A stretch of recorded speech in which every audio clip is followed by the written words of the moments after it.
Los anteojos y se larga a leer. Adelante, don Ruperto. Muchas gracias, señor Fariña. Hojita suelta. Programa Guaranito Orandú del profesor Fariña. Por LT 17 Radio, provincia de Misiones, Posadas, República Argentina. Preservar para llegar. Las misiones jesuíticas dieron su nombre a nuestras provincias y a través de sus espacios sin paredes, sus pisos, sus tallas llenas de historia y por supuesto de la presencia permanente de nuestros hermanos guaraníes, nos dejaron un mandato: preservar su herencia para ser legadas a las generaciones futuras.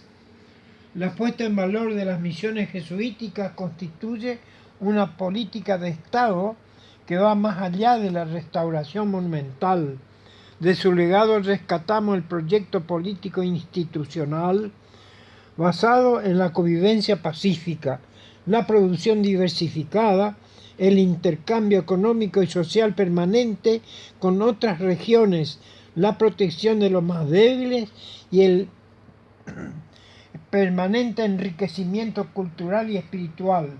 Estas las bases doctrinarias que se remontan al siglo XVII, hoy las encontramos conformando el ideario del Mercosur. Este escrito del libro El universo misionero guaraní por Esteban Ángel Senior pertenece al ingeniero Carlos Eduardo Rovira, que Dios mediante la finalizaré en el próximo programa por su importancia histórica. Guaranito Orandú es parte activa en la difusión y enseñanza de nuestra historia y cultura, con su original idioma tan apreciada por todo el mundo.